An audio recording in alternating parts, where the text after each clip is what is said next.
दोस्तों नमस्कार। रामनगर विधानसभा बाराबंकी यहाँ पर आज ओवैसी साहब ने एक ज़बरदस्त तरीके से रैली की थी और संबोधन के दौरान उन्होंने बहुत सारा जिक्र किया, किसानों की बात की, इसके अलावा एनआरसी और अन्य मुद्दों पर भी उन्होंने बात की।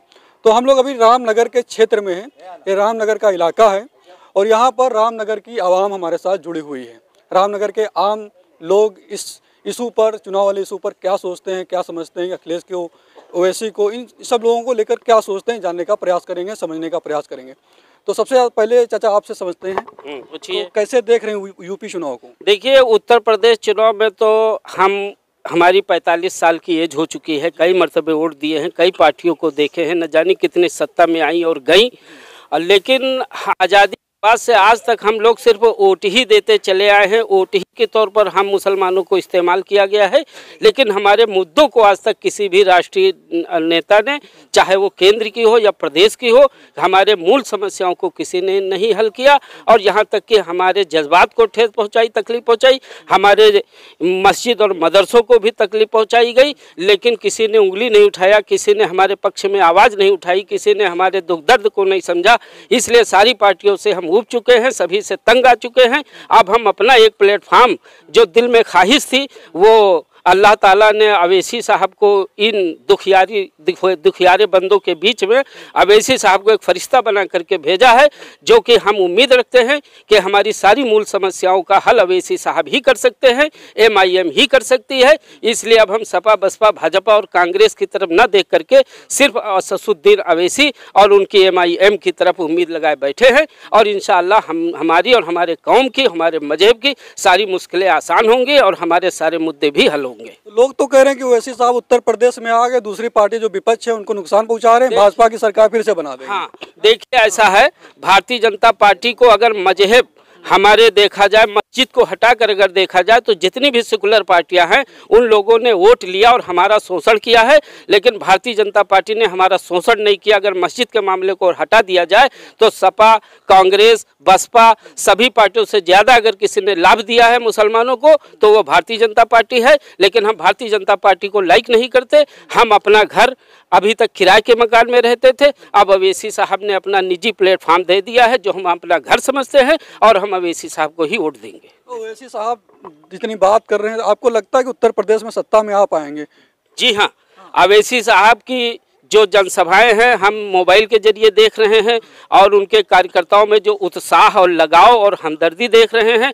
पहली मर्तबा जब सन 1995 में मायावती जी की पार्टी बहुजन समाज पार्टी थी, उस वक्त लोग खिल्ली उड़ाते थे, लेकिन आज वही बहुजन समाज पार्टी एक नहीं 4-4 बार सत्ता में आई और उसका वोट बैंक देख करके बहन जी जिस समाज के कैंडिडेट को टिकट देती हैं उस समाज के लोग जुड़ते हैं और उनका MLA जीतता है और यहाँ तक कि बहुमत से भी उन्होंने सरकार बनाई और अपने समाज को लाभ पहुँचाया, लेकिन मुसलमान ठगा से रह गया। मतलब आपको भी लगता है कि जिस तरीके से मायावती जी आगे बढ़ी उसे ओवैसी साहब भी आगे बढ़ सकते हैं? बिल्कुल, अगर हम लोग अपना वोट अवैसी साहब को देंगे तो एक बैलेंस उत्तर प्रदेश की जनता के सामने आएगा और दूसरे दल भी हमसे गठबंधन के लिए हाथ बढ़ाएंगे, दूसरे नेता भी हमारी पार्टी में आने की कोशिश करेंगे, टिकट मांगेंगे और वो अपने समाज का वोट जोड़ेंगे, तो बहुमत से हमारी सरकार उत्तर प्रदेश में बनेगी। क्योंकि उत्तर प्रदेश में 402 सीटें हैं जो कि 202 सीटों पर बहुमत बनती है और 265 सीटें ऐसी हैं जिन पर किसी का वोट नहीं चाहिए। अगर सिर्फ मुस्लिम 80% वोट दे दे तो बहुमत के बल पर हम मुसलमानों के ही वोट के बल पर सरकार बहुमत की बना सकते हैं। आपको लगता है कि मुसलमानों ने वोट दिया, समाजवादी पार्टी, बसपा, इसके अलावा कांग्रेस ने आपके साथ अच्छा बर्ताव नहीं किया, उस तरीके से उन्होंने काम नहीं किया मुसलमानों के हित में?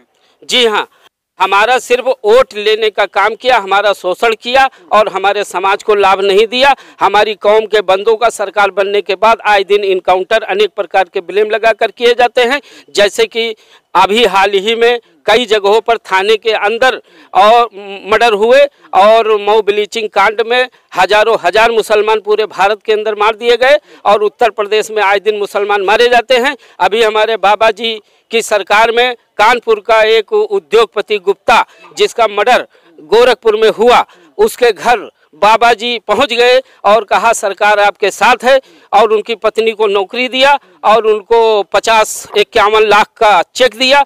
और इतना ही नहीं, हमारी समाजवादी पार्टी के भी नेताओं से रहा नहीं गया, हमदर्दी दिखाने वो भी घर पहुंचे और 21 लाख का उन्होंने भी चेक दिया। हमें इस पर कोई इतराज़ नहीं है, लेकिन हमें तकलीफ इस बात की है कि क्या मुसलमान का खून खून नहीं है? या हम लोग वोट देते हैं, बहुमत से सरकार बनाए, बाप पूत दोनों मिलकर के बहुमत से सरकार बनाए, लेकिन इतने मुसलमानों का मर्डर हुआ, किसी के घर में मुस्लिम का वोट लेने वाली सपा बसपा और कांग्रेस के लोग नहीं गए और कोई इमदाद नहीं किया। इसका हमें बहुत कासगंज का बात कर रहे हैं, इसके अलावा कई जगह तो अखिलेश जी गए भी थे। आप कई लखनऊ में जब हुआ था तब गए थे अखिलेश, प्रियंका जी भी जाया करती हैं। अक्सर देखा जाता है कि मुसलमानों का वोट लेने के चक्कर में लोग जाते हैं। हाँ, गए होंगे, लेकिन सिर्फ उन्होंने एक लालीपाप दिया, उनको चेक नहीं दिया, उनके घर के लोगों को नौकरी नहीं दी, सिर्फ दिलासा दिया। दिलासा दिया। कुछ और लोग हैं, इनसे भी राय लेते हैं, समझते हैं कि इनका क्या मानना है।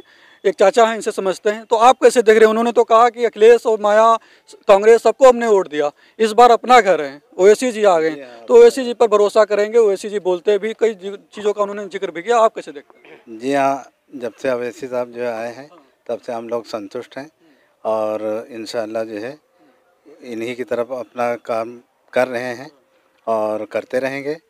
और ना अगर सरकार बनी तो इतनी सरकार ज़रूर बनेगी जिससे कि हम अगले को समर्थन दे करके हिस्सेदारी ले सकते हैं। तो आपका कहना है कि अगर 10, 20, 50 विधायक आसपास 20-25 विधायक बन गए और बहुमत में किसी पार्टी को नहीं मिला वोट, तो उस हिसाब से हम सरकार में हिस्सेदारी ले सकते हैं। अभी जैसे बहुत सारे लोग कहते हैं कि अगर ओवैसी सही से चुनाव लड़ते हैं उत्तर प्रदेश में तो समाजवादी पार्टी काफ़ी नुकसान हो रहा है और समाजवादी पार्टी कहीं ना कहीं बीजेपी को इस समय हरा सकती है उत्तर प्रदेश में।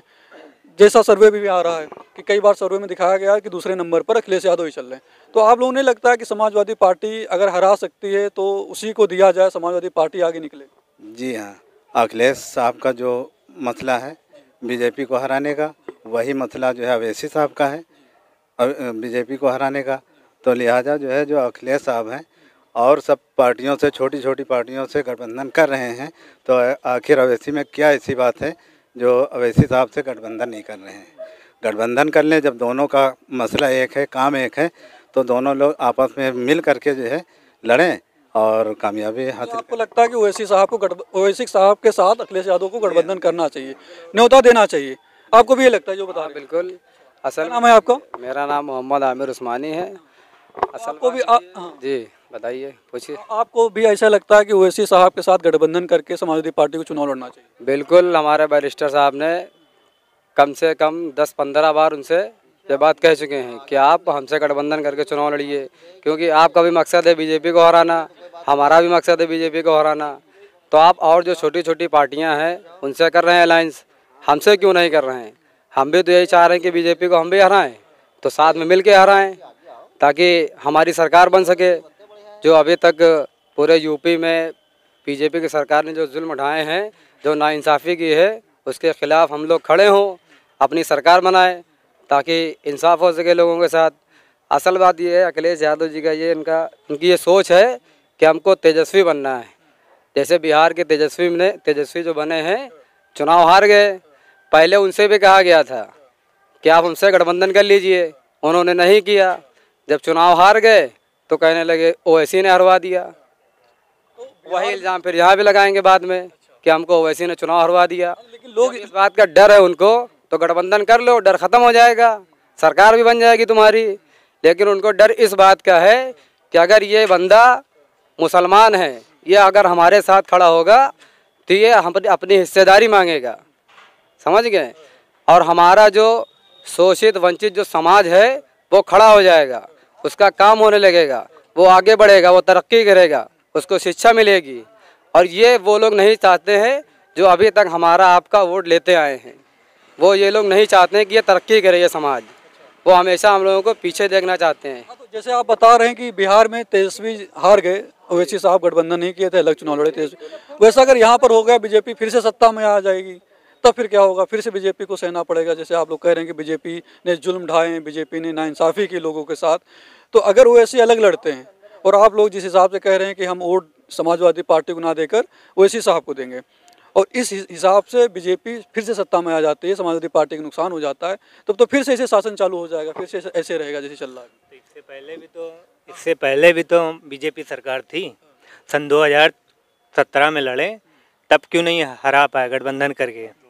सन 2019 में लड़े मायावती के साथ गठबंधन करके, तब क्यों नहीं हरा पाए अखिलेश जी? अच्छा, मतलब आपका कहना यह है कि 17 और 19 और 14 2014 में लोकसभा के चुनाव, इन सब में अखिलेश जी हारे और मायावती जी के साथ गठबंधन भी किया, उसके बाद भी हारे, तब क्यों नहीं हारा? तो ओवैसी जी नहीं लड़े थे? जी, तब तो ओवैसी साहब नहीं लड़े थे। जब सन 2014 में लड़े थे तब तो नहीं लड़े थे। इससे पहले जो चुनाव हुआ, जैसे लोकसभा का चुनाव हुआ 2019 का, पूरे हिंदुस्तान में 500 के ऊपर सीट है सांसद की, जिसमें सिर्फ 3 सीट लड़े ओवैसी साहब, ठीक। 1 सीट लड़े अपने हैदराबाद से, एक औरंगाबाद महाराष्ट्र से और दूसरी किशनगंज बिहार से, तीसरी, ठीक। पहली सीट जीत गए हैदराबाद से, दूसरी जीत गए औरंगाबाद से, तीसरी किशनगंज से जो हारे, वहाँ पर बीजेपी तीसरे नंबर पे थी। तो आपका मतलब कहने का मतलब ये है कि ओवैसी के लड़ने इल्जाम लगाते हैं कि ये भाजपा को जिताने आते हैं, वो इल्जाम सरासर गलत है, सरासर झूठ है। 230 रुपए लीटर कड़वा तेल कर दिया। गरीब आदमी जो रोज सब्जी खाता था वो हफ्तावार खाता है, आलू भूज भूज के जो है नमक चटनी खाता है। सही बात है। दिक्कत है, दिक्कत इतनी दिक्कत है जिसका जवाब नहीं। गरीब आदमी 230 रुपए में कड़वा तेल सब्जी बना खा नहीं पा रहा है। भाजपा सरकार से दिक्कत है ना, मानते हैं? आज भाजपा सरकार से दिक्कत है। सबसे बड़ी दिक्कत किसानों को है, जो गाड़ियां चढ़वा दी है किसानों के ऊपर। हम भी किसान है। तो फिर ये भाजपा को हटाने के लिए उत्तर प्रदेश में लोग कह रहे हैं कि अखिलेश यादव सबसे आगे चल रहे हैं, वही इनको हटा सकते हैं। अखिलेश यादव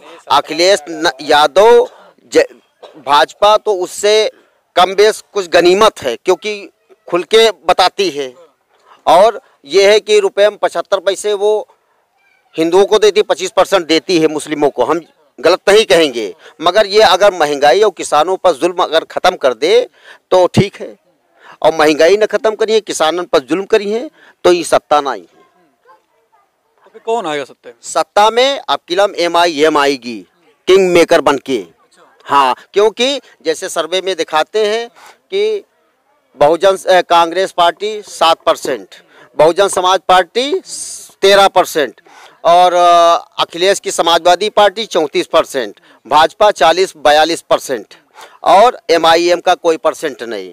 और ये अब हम आपसे बता दें, मोदी मीडिया वाले दिखाते हैं, और MIM का हाल ये होगा जैसे आम आदमी पार्टी जो रहा है सबका साफ कर दी है, 67 सीटें पैसा सब विपक्ष साफ। तो वही हाल ऊपर वाला न कर दे कि सबका साफ कर दे और या निकल जाए। लेकिन उनका तो दिखा रहे थे ना, केजरीवाल की सीटें आ रही हैं, ओवैसी तो एक को दिखा ही नहीं रहे। ये असल बात जो है, ये मोदी मीडिया बिक गई है। ये असल बात विपक्ष का कुछ दिखाती ही नहीं। जो सरकार की ये बुराई भी नहीं सह सकते हैं। मतलब आपको लगता है कि ओवैसी साहब की दिखाए को नहीं रहे, हो सकता है ओवैसी साहब को 36% वोट मिल जाए? 36% वोट मिल भी सकते हैं, और ये आप मान के चलिए इंशाअल्लाह कि जो है 100 कैंडिडेट वो तो कह रहे हैं जब जो गठबंधन किए तो 100 सीटों पे लड़ने के लिए, मगर अब कोई गठबंधन कोई वो नहीं करने गए थे ओवैसी साहब। उनसे कहा था 3% वाले वो जो है राजभर, वो ओवैसी नहीं उनके पास गए थे, बारिस्टर साहब हमारे वो खुद आए थे हमारे पास। वो 3% वाले निकल के भाग गए सभा की तरफ, तो भाग जाए कोई बात नहीं। हम लोग 22% है, हमारे बगैर सरकार बन ही नहीं सकती है। और अगर पता लगा 80% MIM 70%, अगर MIM वोट पा गई अगर, तो सपा वाले बगैर समर्थन के सरकार बना ही नहीं सकते हैं, चाहे जितना जोर लगा ले। आपको ये लगता है कि अगर 10-15 विधायक जीत जाते हैं MIM के? विधायक नहीं जीतेंगे हमारे, कम से कम जो है 70 से 80 विधायक इंशाल्लाह निकलेंगे ही। तो आपको लगता है कि इस बार मुख्यमंत्री MIM पार्टी मंत्री ने एक पाया हुकूमत का कुर्सी का मेरा होगा, बगैर हमारे वो कुर्सी पे बैठ नहीं सकते हैं। और अगर मेरी बात अगर नहीं मानेंगे तो वो कुर्सी का पाया खींच लेंगे। अच्छा, अगर मान लीजिए ओवैसी साहब की वजह से नुकसान हो गया अखिलेश यादव को, बीजेपी फिर से सत्ता में आ गई, तब क्या करेंगे? तो क्या करना, हम विपक्ष में बैठेंगे। हमारे सत्ता के हम लोग ठेकेदार नहीं हैं, हम ठेका कोई लिए हैं, हम ठेका नहीं लिए हैं। हमारे 70-80 विधायक जो होंगे बन के आएंगे, विपक्ष में रहेंगे, तो वो जो विधायक निधि मिलती है उनसे मुस्लिमों का और हरिजनों का और पंडित और ठाकुर का सबका कल्याण करेंगे।